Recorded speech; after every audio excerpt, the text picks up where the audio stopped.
Hi, my name is Danny Chen, and I'm an engineer in the Trading Solutions Runtime SRE team at Bloomberg.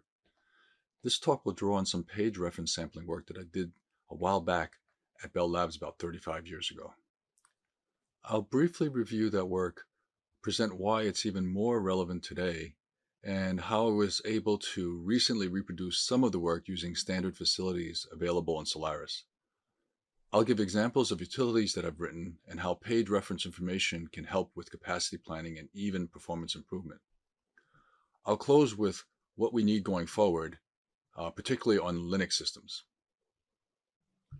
So way back in the mid-80s, I was knee-deep in working on re-architecting the Unix System 5 Release 3 demand paging system for performance and stability, while colleagues of mine were working on other parts of the kernel. We all had the need for tooling that could help us better understand the dynamic behavior of the kernels that we were modifying and hopefully improving. So Ron Barkley and I created the first general-purpose Unix kernel tracing package, which I presented at the USENIX Technical Conference in San Francisco over 30 years ago.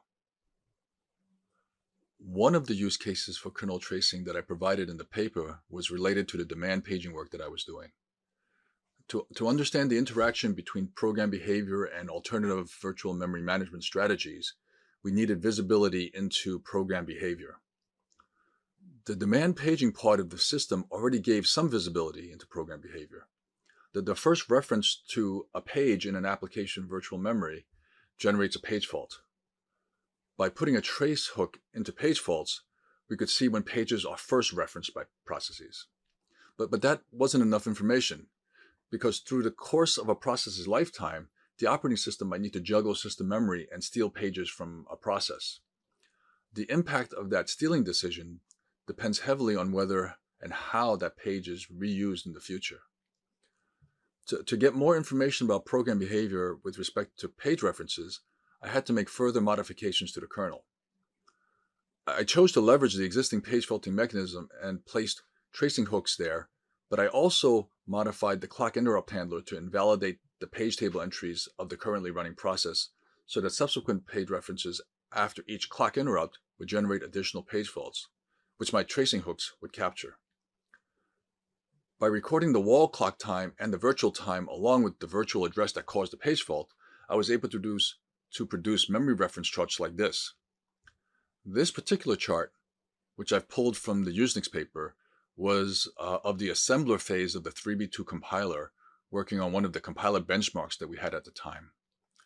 This chart is limited to page references of the text area of the process, and the y-axis is the page offset within the text area. The x-axis is virtual time in clock ticks. Since the 3B2 processor ran with a 100 Hz clock, there are 100 clock ticks to 1 second of virtual time. I looked at a lot of different programs and the runtime page reference behavior, and I was able to get a sense of how effective different paging algorithms would be for such programs. For example, in this chart, we see a few things. So for one, for at least the text portion of the assembler, the references to the text area are relatively dense, meaning that all but one of the pages in the first 50 plus pages of the text area are referenced during the life of the process. But even though dense, there are clearly different phases of reference. Could our existing page management system take advantage of these phases and better manage memory? The answer turned out to be no. But I also went about trying to improve the density of these page references. By rearranging the layout of the text area of the program address space, I was actually able to reduce the set of text area page references by 2/3. And an unexpected side effect of doing this was that the programs ran faster. I'll have more to say about this later. Much has changed in the 30 plus years since I did this work. Hardware has enabled really large and sparse address space processes, facilitated by dynamic linking and loading and granular address space manipulation made possible by mmap.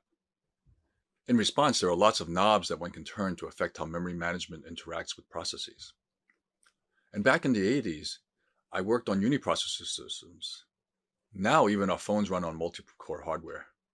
Speed has increased by 4 or 5 orders of magnitude, so the 80 clock tick chart for the assembler in the previous slide would all fit into a single clock tick today. Hardware caches are much larger and more complex today, possibly offsetting the increase in address space size, or possibly not. Main memory itself has gotten humongous. When I started at Bell Labs in 1980, one of my first projects was a multi-month study of memory usage in order to justify upgrading our VAX 11780s from 1 megabyte to 2 megabytes of RAM. Today at Bloomberg, our group manages bare metal hardware that has terabytes of physical memory. On the software side, as mentioned before, dynamic linking of shared libraries is the norm. In fact, on most modern Unixes, at least the C library and runtime are dynamically linked for all applications. Back in the 80s, most of the applications were small utilities. The only large, long-running applications that I looked at were VI and Emacs. Today, there are web servers, messaging brokers, in-memory caching systems that start up as soon as the computer is booted and don't exit until the host is shut down.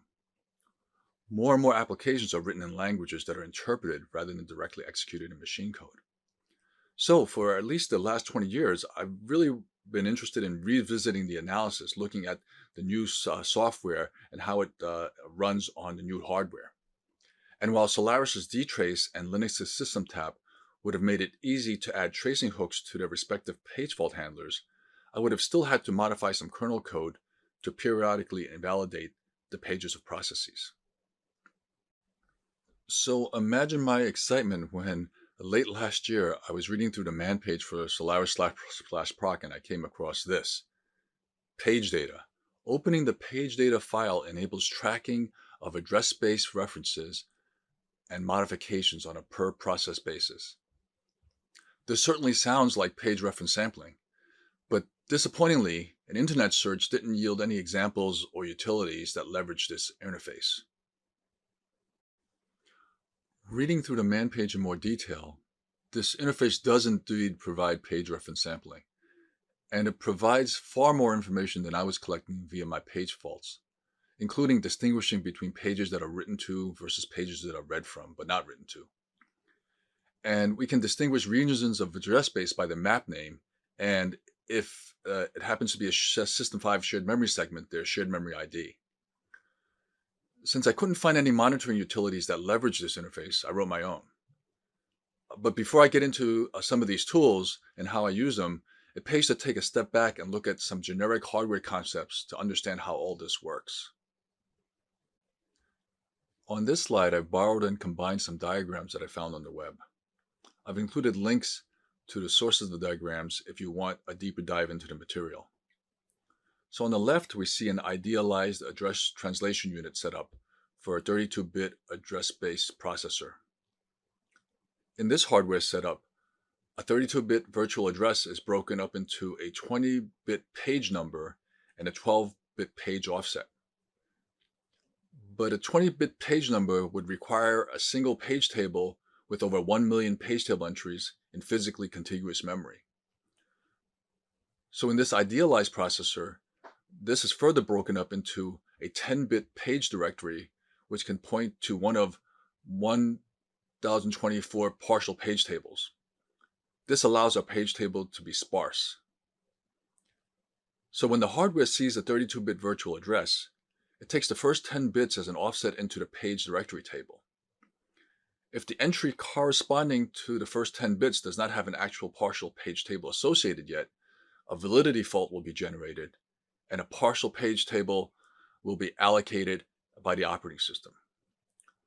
The second 10 bits of the virtual address is used to index into the partial page table corresponding to the first 10 bits.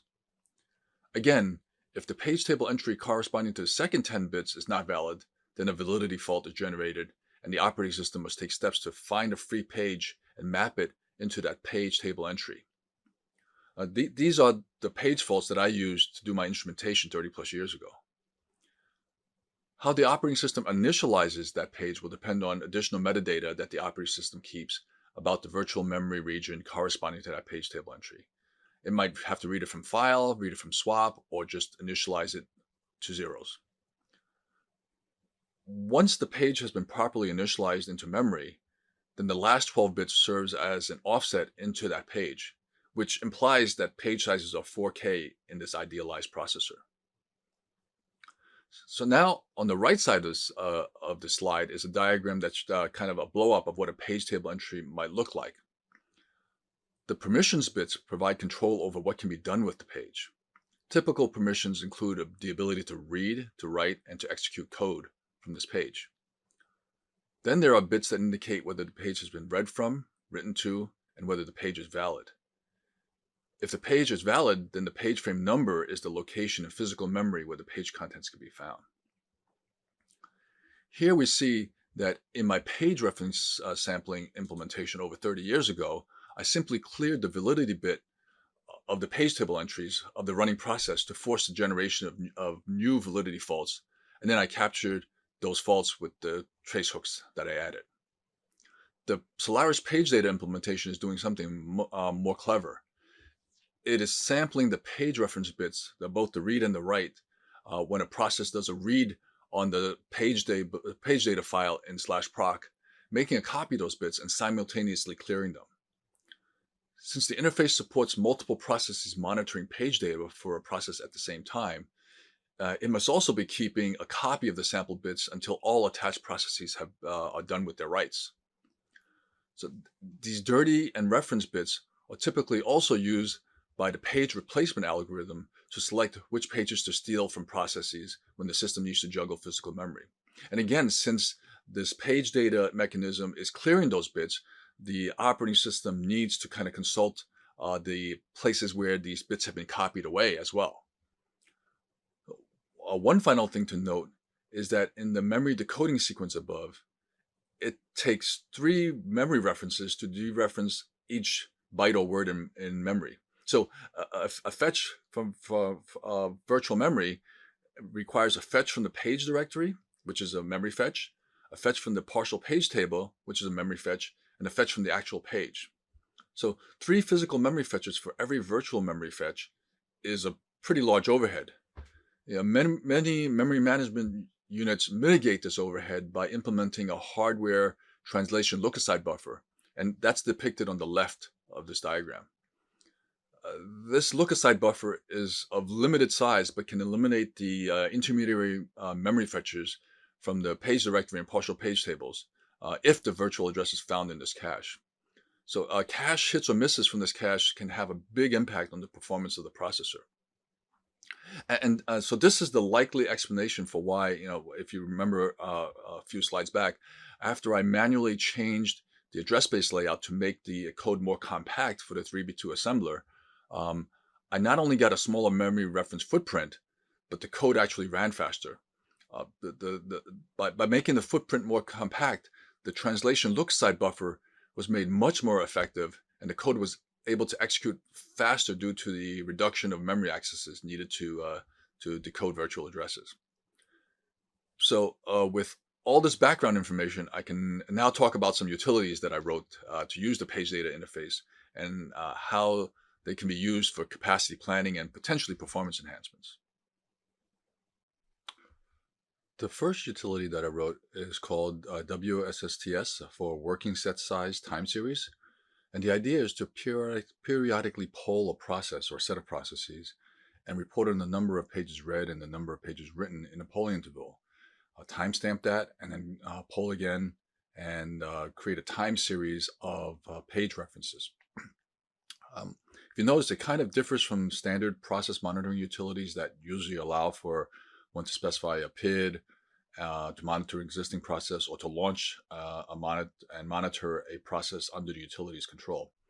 The wssts doesn't do the latter due to a quirk in Solaris's proc page data implementation. From trial and error, I was able to figure out that an open page data file does not survive an exec.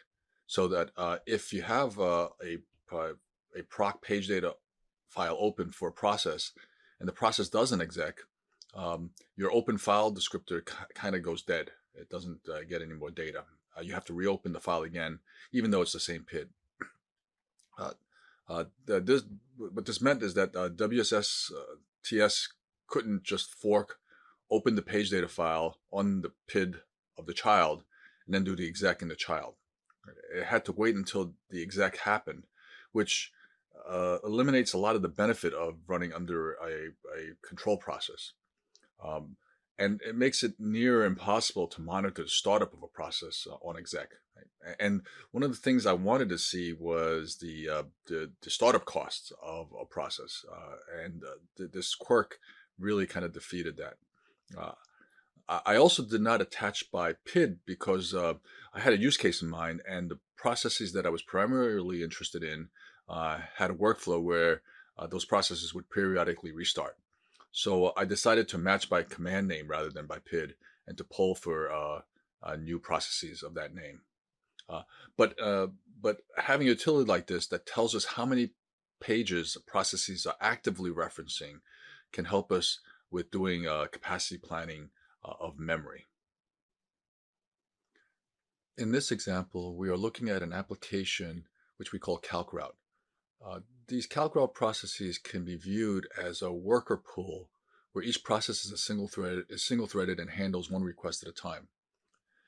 As a worker pool for what might be critical workflows, we want the pool to be as large as possible. We don't want our workflows bottlenecked on the size of this worker pool. But as you can see from the PS output on the left, these processes are very large. The resident set sizes range from 1.4 gig to 1.8 gig. And if you've done any memory sizing of processes on demand paging Unix systems, you'll know that RSS provides an overestimate of the incremental memory cost of running another instance of that process. There are many pages that can be shared between two instances of a process. For example, the code, right? The machine code, the text area. So a better measure for incremental memory cost on Solaris is what is called RSS private, and you can get that through PS. This is a count of the resident pages that are not shared, and we see that the RSS private ranges from 400 meg to 750 meg. Still a pretty big footprint, and that's a limiting factor for how many worker processes we can run on a host. On the right, we'll see data that we get for the wssts for this worker pool. Note that the units reported are in pages, and on our system, the pages are 8K. So one thing to note is that the name working set size TS might be misleading. Right? The utility doesn't really figure out the working set size. You specify a polling interval, and it tells you how many pages have been modified, read and written, right? And the way I use the wssts is I iteratively look at the numbers coming from it and increase the polling interval. And I increase the polling interval until the numbers settle down. And when the numbers settle down, I kind of call that the working set size. Once the number of pages no longer increases, I use that polling interval. And in this case, my polling interval was 2 minutes. And on this slide, I've combined and normalized the data from PS and wssts so that we can do some comparisons between the data.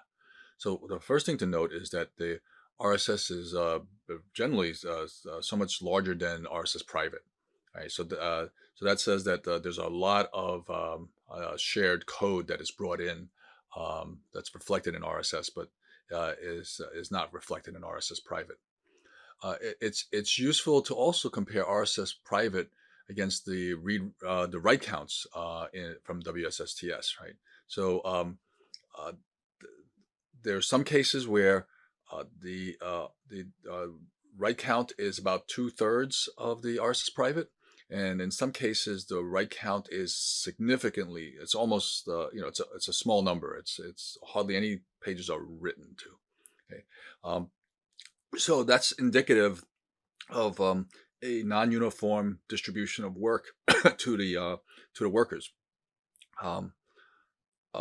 And when we inquired of the kind of implementers of this worker pool, we found that there is some stickiness of requests to workers. So if a worker recently serviced a request, it is more likely to service a request compared to a worker that has been idle. So that's why, even though there's a stream of requests coming, and this was collected from dev, so but even though there's a stream of requests coming in, some workers tend to be more busy than others. It's not uniformly distributed. The other thing to kind of note is the large difference between RSS and the WSS count, right? So, so, about a third, right? And what that points to is the, the a large startup cost, right? When the process starts, there's a lot of pages that are brought in immediately. And the reason I know immediately is that I can't, because of the Solaris quirk, I can't instrument and monitor with WSSTS from the very beginning, right? But I can get to it as quickly as I can, and as quickly as I can get to it, I don't see that startup. I don't see the pages being brought in via the startup. So this RSS must be immediate, and there's a lot of code that's brought in. Now this is C++ code, so you can kind of imagine, and this is a large process, so you can imagine that happening. Right? Some other useful data. If you look at the read-only count, okay, so what's interesting about read-only count is that if the operating system were to steal those pages, they wouldn't have to do a write before they steal it, right? Because it hasn't been modified. So as long as there's a copy on somewhere on store, or that the page can be regenerated, there's no need to write it out. So the RO count is interesting. They're probably largely that text code, that the code that's being executed. That's a kind of likely source of those counts. And also, it's not captured here, but I found that if I increase the size of the pool for a worker pool that's actually busy, so that all the workers are actually busy, so it's a fully busy pool. When I increase the size of the worker pool, the WSS counts and the read only and the write counts for each instance go down. Now that wasn't expected. Excuse me. That wasn't expected, but it kind of makes sense, because in a pool you're sharing work. So if you have more workers, then each one is doing less work. So even though if you looked at RSS private and you say, okay, I'm going to spin up more instances of the worker pool, and you say it might cost me, excuse me, half a gig per instance. In reality, the incremental cost it would be much lower, and having more workers share the load also shares the memory load, reduces the per instance memory load. The total memory load might go up a little, but not linearly with RSS private.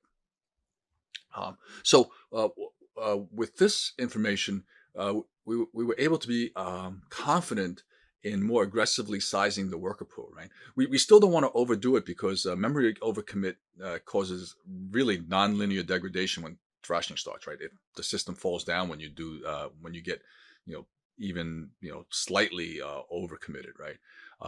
But we found that we had been overly conservative with our pool sizes, and now we're making better use of our servers with respect to these pools. So a WSSTS provides counts, but sometimes you need more information than just counts. Right? And since /proc page data provides data on reference to individual pages, it's useful to be able to collect that as well. Now that produces a lot more data, but you get a lot more information. So I wrote another utility called prsample, page reference sample. Right? And for prsample, I followed the normal monitoring utility paradigm. You can specify a PID or launch a command. And to work around the Solaris quirk around page data and execs, I just use a sleep in the prsample parent. Not ideal, but in practice, not a deal breaker, as long as you know that you're missing some data at the beginning. Here is some prsample output. The left column is the epoch time in seconds of the observation, then followed by the user time in seconds, and then nanoseconds, 2 columns. The second column is seconds, the third column is nanoseconds. Recall, the 5 orders of magnitude speed up from the mid-'80s, right, where I could use clock ticks to kind of look at things. Well, now, if you want to kind of distinguish time, you kind of need the kind of at least microseconds, but having nanoseconds at least as the unit is useful, if not the actual resolution. So you have user time in seconds and nanoseconds, system time in seconds and nanoseconds. Again, that's useful too, right? Because system time is the time spent in the kernel where you're not executing user code.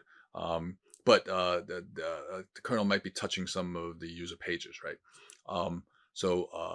Yeah, so we have user and system time, and then the mapping name, right? Which is a ZFS coordinate, and I'll explain that a little bit. Or it'll be an anon for anonymous if it's not mapped to a file, or the shared memory ID if it's a System 5 shared memory segment. And then the base virtual address, the page offset, and whether it's been read or modified. Right?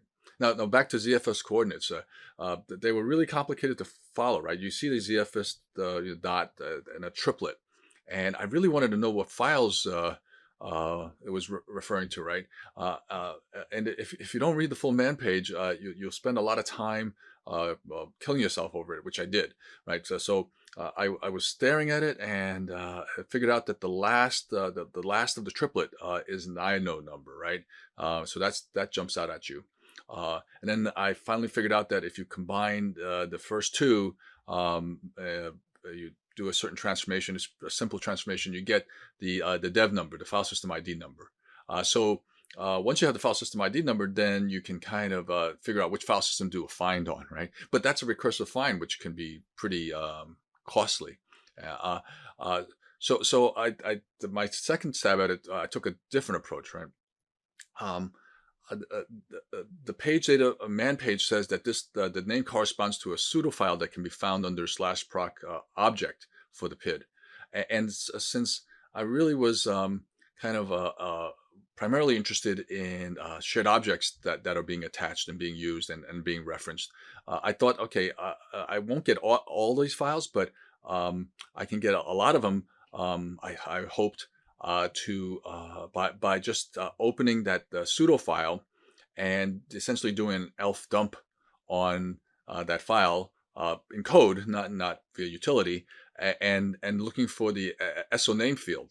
Well, it turns out that a lot of shared objects aren't built with the SO name. So even though it's a shared object, you don't find it. I found a lot, but a lot didn't have. A lot of shared objects didn't have. So finally, I went back and read the man page some more, and it turns out that /proc path for the PID will give you the mapping from ZFS coordinates to path names directly. So really simple. It's there in /proc, problem solved.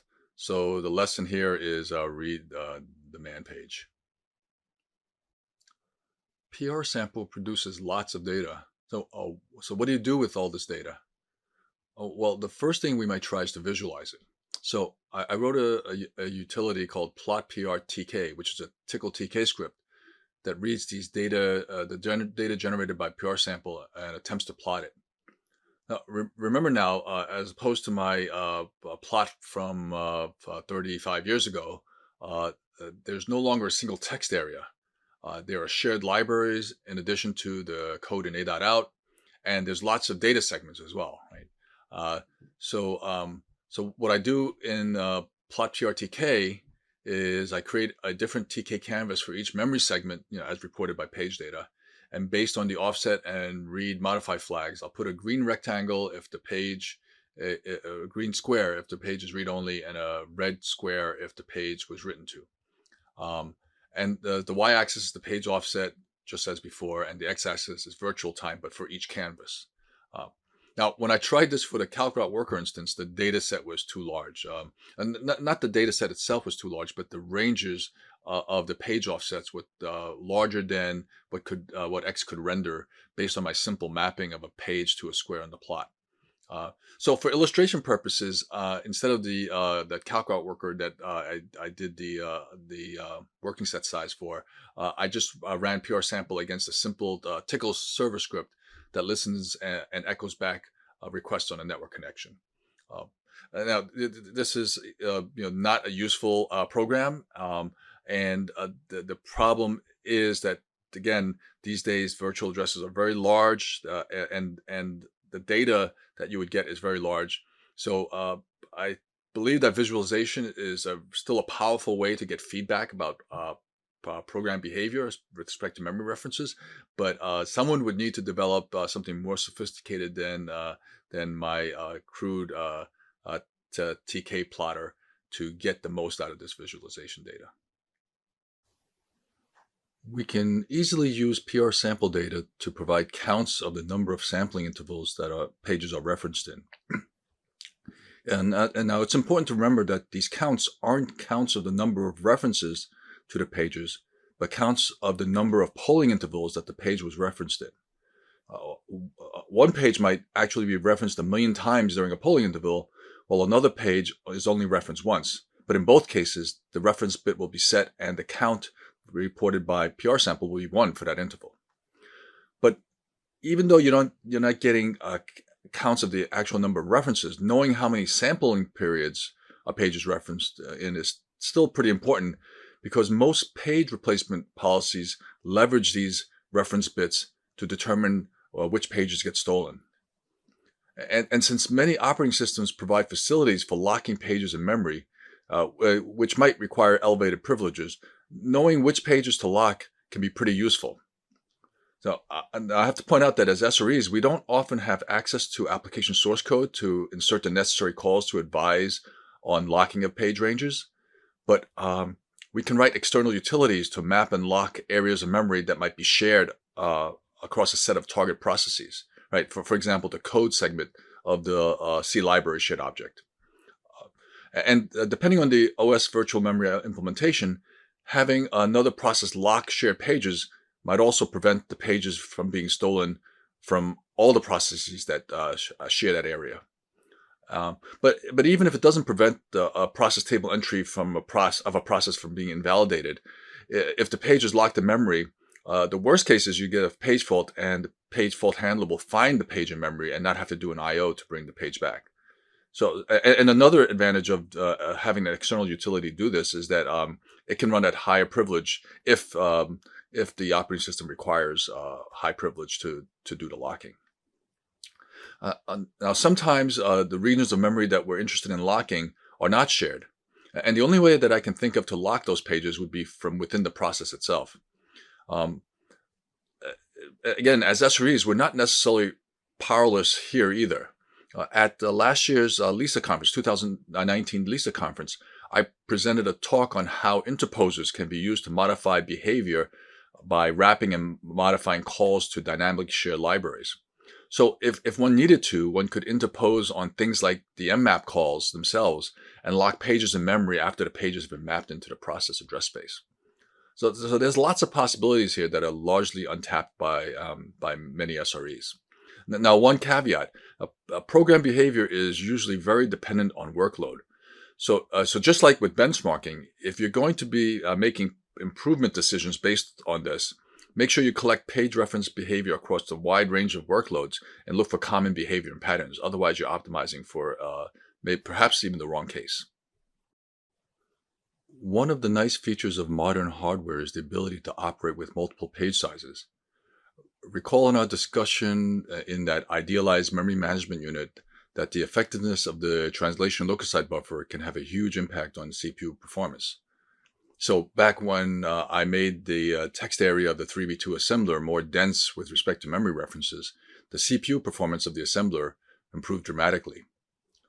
Similarly, running with large page sizes means that each entry in the translation loci buffer covers more virtual memory addresses, and so the TLB can become much more effective. So using larger page sizes can make code run faster, sometimes significantly faster. The downside of large page sizes is in the wastage of memory due to a form of page fragmentation. Now, this isn't your traditional page fragmentation where if I use only the first byte of a 4K page, then I'm wasting 4,092 bytes due to internal fragmentation. Or if with a 64K page, then I would be wasting 65,532 bytes due to internal fragmentation. In demand paging systems, this fragmentation is a slightly different kind, right? With a reference to a 4K page, 4K of real memory has to be allocated and occupied in real memory, right? If the adjacent 64K of address space is not referenced, then the footprint of that locality amounts to 4K. If the page size is increased to 64K, then 64K will be loaded even though 4K is referenced. This is memory that could be used by other processes. So with larger page sizes, both the RSS as reported by the resident set size as reported by PS and the working set size as reported by my wssts utility might go up. So by looking at the PR sample data and seeing how sparse or dense memory references are, we can provide an estimate of the page fragmentation resulting from using larger page sizes. So we can kind of collect some data and know how much more memory might be used with a large page size, at which we would get improvements in CPU. Interestingly, newer Solarises have a feature where the OS monitors the page references and possibly the stats on the TLB and the translation lookup buffer and maybe even cache hits to automatically grow page sizes to improve the translation lookup effectiveness. I don't know much about this feature, and I'm interested in finding out more about how it does the translation lookup versus fragmentation trade-off. I'd also like to be able to disable this feature so I can do granular page reference data like I'm doing now, and maybe do things like sizing and memory locking manually. So I discovered this page data interface on Solaris, right? But what about Linux? Because a lot of our work going forward is either on Linux now or going forward will be. Brendan Gregg has a page on the web on how working set size estimation can be done on Linux.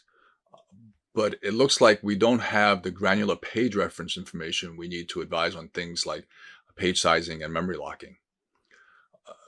If there are any Linux kernel developers listening, it would be wonderful for Linux to have something like the Solaris page data interface. Maybe with a design that improves on the implementation, would include things, instead of having flags for modify and read, you could keep counts of the read and write counts and have the kernel on clock interrupts do the sampling of the page table bits and move it onto this software reference read and write count for each page. The advantage of that would be that you don't have the Solaris limit. You wouldn't have the Solaris limit of the the number of monitor processes that could attach to a process, and Solaris tends to have this in the performance monitoring stack, seems to have this kind of synchronous way of getting data through the system to monitors.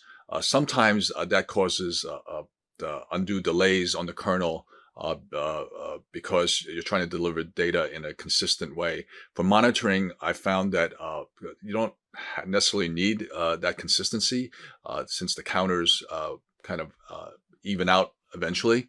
So there are some advantages of this, and the maintenance of this read-write counts could potentially be outside of the monitoring. So the /proc interface would just tap into it, and if these counts were maintained by the system for every process, then these counts could be used to feed page replacement policies for page stealing selections, in probably using probably more information than is currently used by many systems.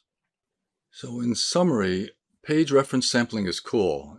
It provides a wealth of information into process memory reference behavior that can be very useful in doing memory capacity planning. In the absence of such data, we tend to be overly conservative if we rely on resident set size from PS or RSS private.